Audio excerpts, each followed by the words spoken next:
प्रिय भाइयों और बहनों, आज हम बाइबल के ऐसे वचनों पर मनन करने जा रहे हैं जिन्हें लगभग हर एक विश्वासी जानता है, लेकिन बहुत कम लोग उनकी गहराइयों को समझते हैं।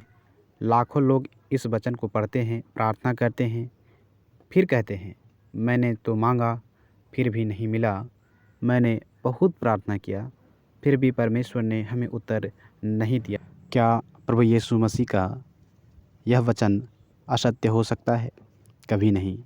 यदि उत्तर नहीं मिला तो प्रश्न यह नहीं कि परमेश्वर बदल गया है। प्रश्न यह है कि क्या हम इस वचन को सही प्रकार से समझा है? आज हम केवल 5 वचनों का अध्ययन नहीं करेंगे, बल्कि परमेश्वर के हृदय को जानने का प्रयास करेंगे।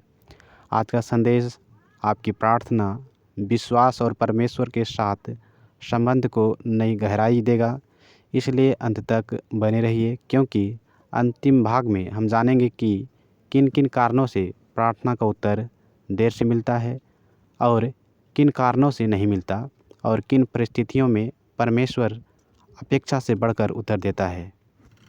मत्ती अध्याय 5 से लेकर 7 तक प्रभु यीशु का प्रसिद्ध पहाड़ी उपदेश है। यहाँ प्रभु यीशु केवल नियम नहीं दे रहे, बल्कि स्वर्ग के राज्य के नागरिकता का चरित्र बता रहे हैं। मत्ती 7 अध्याय पद 7 से लेकर 11 तक इसी उपदेश का भाग है। यह केवल प्रार्थना की शिक्षा नहीं, यह स्वर्गीय पिता के स्वभाव का प्रकाशन है। पहला भाग है, मांगो। मांगो तो तुम्हें दिया जाएगा। मांगना स्वीकार करना है कि मैं स्वयं पर्याप्त नहीं हूँ। जो व्यक्ति कभी नहीं मांगता, वह 2 बातों में से एक पर भरोसा करता है, या तो स्वयं पर या संसार पर। परंतु परमेश्वर चाहता है कि उसका बच्चा सबसे पहले उसी के पास आए। प्रार्थना परमेश्वर को जानकारी देना बिल्कुल नहीं है, वह पहले से सब कुछ जानता है। प्रार्थना हमारे विश्वास की अभिव्यक्ति है। क्यों मांगना आवश्यक है? क्योंकि परमेश्वर संबंध चाहता है। वह चाहता है कि हम केवल उसके वरदानों के नहीं, बल्कि उसके भी खोजी बने। यही कारण है कि याकूब लिखता है, तुम्हारे पास इसलिए नहीं है क्योंकि तुम मांगते नहीं। दूसरा भाग है, ढूंढो। प्रभु यीशु ने केवल मांगो नहीं कहा, उन्होंने कहा ढूंढो। ढूंढना प्रयास है, ढूंढना समय देना है, ढूंढना परमेश्वर की इच्छा जानना है। जब कोई व्यक्ति खोई हुए वस्तुओं को ढूंढता है, तो वह तब तक उसे खोजता है जब तक मिल ना जाए। परमेश्वर चाहता है कि हम उसकी उत्साह से उसके राज्य और उसकी धार्मिकता को खोजें। तीसरा भाग है, खटखटाओ। खटखटाना धैर्य का प्रतीक है। कई लोग पहली बार प्रार्थना करते हैं, उत्तर नहीं मिलता, वे निराश होकर छोड़ देते हैं। लेकिन प्रभु यीशु कहते हैं, खटखटाते रहो। क्यों? क्योंकि विश्वास जल्दी हार नहीं मानता, विश्वास प्रतीक्षा करना जानता है। परमेश्वर उत्तर देने में देर क्यों करता है? क्योंकि कभी वह परिस्थिति को बदल रहा होता है, कभी वह हमें बदल रहा होता है, कभी वह समय तैयार कर रहा होता है, और कभी वह हमें ऐसा उत्तर देना चाहता है जो हमारी कल्पनाओं से कहीं बड़ा हो। चौथा भाग 8 वचन से है, जो मांगता है उसे मिलता है। यह कोई जादुई सूत्र नहीं है, यह परमेश्वर के चरित्र पर आधारित प्रतिज्ञा है। यदि उत्तर हमारी इच्छा के अनुसार ना भी आए, तब भी परमेश्वर अपने बच्चों का भला ही करता है। पांचवा भाग पिता और पुत्र का उदाहरण है।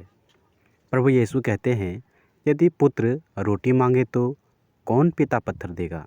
यदि मछली मांगे तो कौन सांप देगा? यहाँ प्रभु यीशु परमेश्वर की तुलना संसार के पिता से नहीं कर रहे हैं।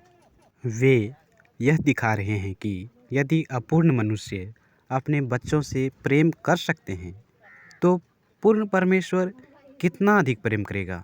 कुछ ऐसे वस्तु है जो परमेश्वर अपने बच्चों को बिल्कुल नहीं देगा। ऐसी वस्तु जो हमें उससे दूर कर दे, ऐसी सफलता जो हमें घमंडी बना दे, ऐसा धन जो आत्मा को नष्ट कर दे, ऐसा संबंध जो विश्वास को समाप्त ही कर दे। आखिर अच्छी वस्तुएं क्या है?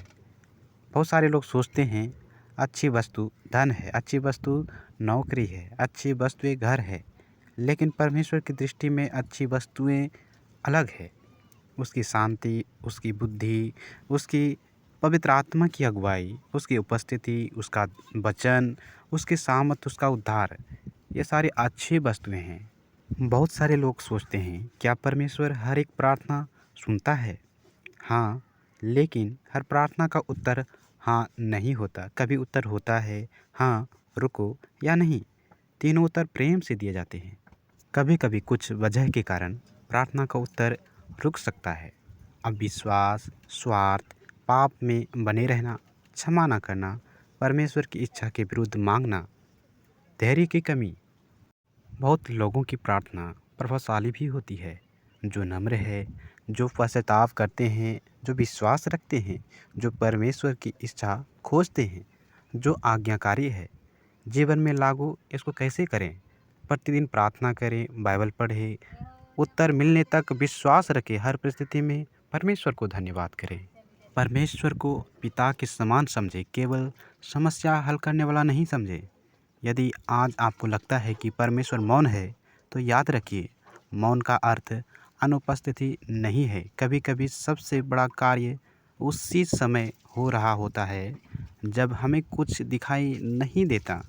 इसलिए मांगना मत छोड़िए, ढूंढना मत छोड़िए, खटखटाना मत छोड़िए, क्योंकि जिस पिता ने अपने इकलौते पुत्र प्रभु यीशु मसीह को हमारे लिए उद्धार के लिए दे दिया, वह अपने बच्चों से कोई अच्छी वस्तु कैसे रोकेगा जो उनके लिए वास्तव में लाभदायक हो? आइए, विश्वास के साथ उसके पास आइए, क्योंकि वह केवल प्रार्थनाओं का उत्तर देने वाला परमेश्वर नहीं, बल्कि प्रेम करने वाला स्वर्गीय पिता है। सबको जय मसीह की।